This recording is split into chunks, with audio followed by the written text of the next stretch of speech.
Hey everyone, welcome back to another video and welcome back to another Workout Wednesday. As always, the hair is looking pretty atrocious, not gonna lie, it gets worse and worse every single day. Some days I think it can't get worse and the next day I wake up and I'm like, bloody hell, I've done it again. Hopefully I can get it sorted out soon, but who knows. Might just keep it going, eh? Following on from one of my previous videos where I discussed running slow and actually running slow helping you run faster. I will link that in the cards above. Please do go and check it out. This video is all about heart rate zones specifically for running and why you should calculate them to help you in your training.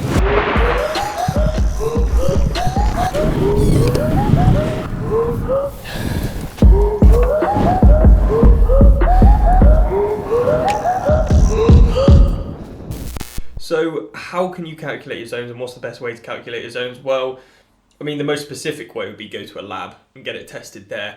The issue with going to a lab is, number one, it's quite expensive.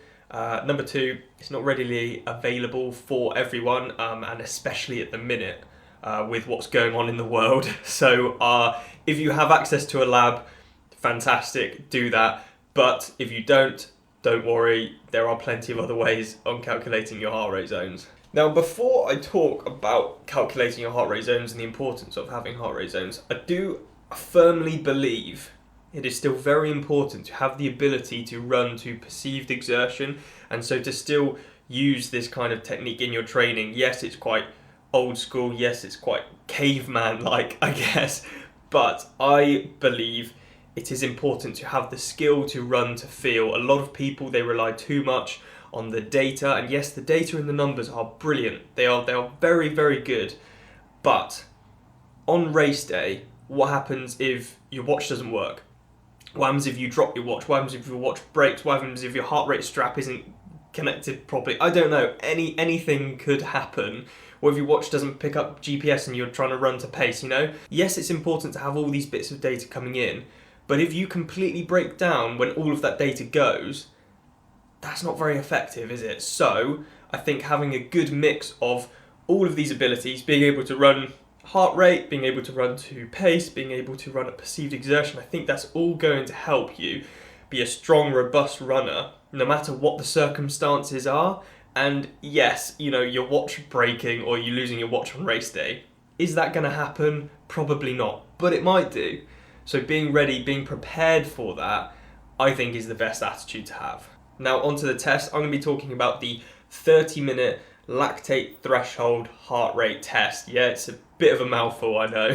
Reason being, all you'll need is a watch, a heart rate strap, and 30 minutes where you're willing to run pretty bloody hard.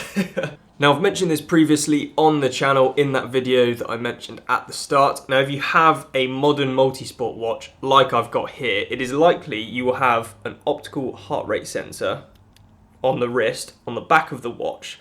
Now, this is brilliant, and if this is all you have and you can't afford a chest strap, then it's going to be better than nothing. Of course it is. But from my experience, it's just not very specific. It's really not. And if you want to get the best results, I know it's a little bit more money, but investing in a chest strap is going to be so much more specific. Yes, they are a little bit uncomfortable, I guess, but actually once you're running, you don't really notice it too much. And this will give you far, far better results. So before you do this test, if you have the extra cash that you can spend on a heart rate strap, I would definitely recommend doing it. But like I said, if you don't and you just want to use the wrist strap or the watch and the optical heart rate sensor, then you know that's gonna do. It'll be absolutely fine. So the test itself is pretty straightforward. You've got a 30-minute block where you need to run as hard as you can for that 30 minutes. I would suggest before you start turning off auto lap and lapping it manually yourself. The reason for this is because it becomes far easier when you go back and you analyze it and you try and get the results and the data from that session. It just becomes far easier rather than looking through all the auto lap files. You can actually see just one big chunk, which is what you want. With this 30-minute test, try and make it as flat as possible. Now, I know a lot of you don't necessarily live in flat areas, but trying to make it as flat as possible will give you the most accurate results. The issue with a hilly run is your heart rate will spike massively when you go uphill, and it will just give you really inaccurate results. So yeah, trying to keep it as flat as possible is definitely a top tip. So what I would recommend, obviously this is a bloody hard effort, so you want to be doing a decent 20-minute warm-up, finishing with some strides, being fully prepared mentally and physically for this effort. Now it's 30 minutes. 30 minutes is a long time. Do not go too hard for this 30 minutes. I can't stress that enough. It needs to be a sustained effort, and if you go too hard in the first 10 minutes and then blow up for the final 20, you know, that's not going to give you accurate results.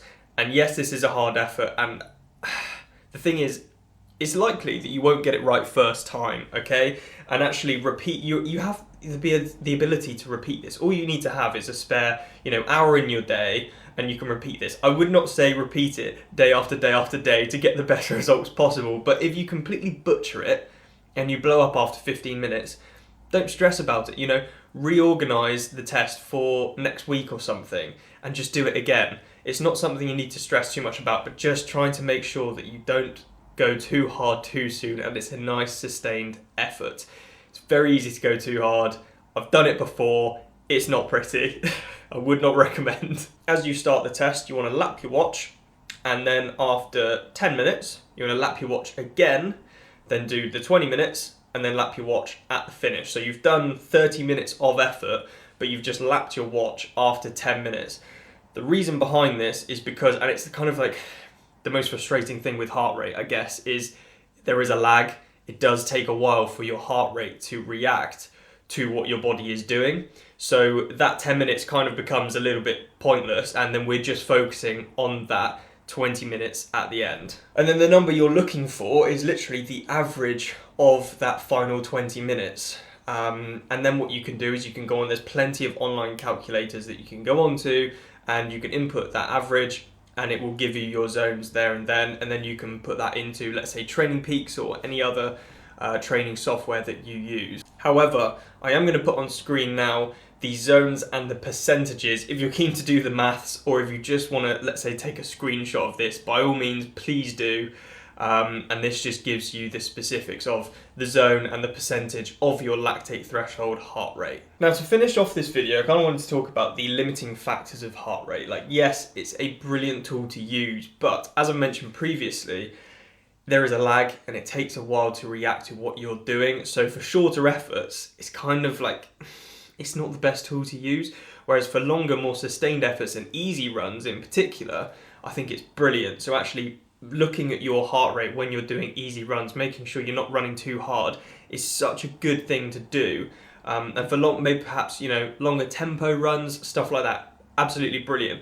But for the shorter efforts, it's not necessarily the best tool to use, because what you can do is almost run too hard to try and get your heart rate up to a decent level, but then you end up seeing that you're running too hard, your heart rate goes way above where you should have been, and you've just had like a pointless session where you've gone far too hard. Now, it's relatively new technology in running, but you can get running power meters. It's like a little pod, believe it's called a Stride pod. I'm not too familiar with it, haven't tried them, but that is similar to a bike power meter. It gives you instant results. It gives you instant feedback on what your body's doing. Now that seems like a really cool tool to use. I have not had any experience with it. I've never used one.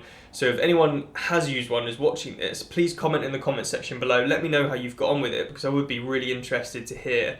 I believe they're quite expensive, so again, not necessarily like really accessible for everyone. Right, so that is it from this video. Hope you guys enjoyed, hope you guys got something from it. If you have any questions about the video, drop them in the comment section below. I'll make sure to get back to you. Scott and I are going to be doing this strength series over the next couple of weeks. We're going to be getting some videos out. I know it's been a bit of a wait for you, and we did mention it a good couple of weeks ago, but we're finally kind of having the ability to meet up and to get some really cool video content out to you. So that's something to really look forward to. I will hopefully see some of you very soon. See you in the next video.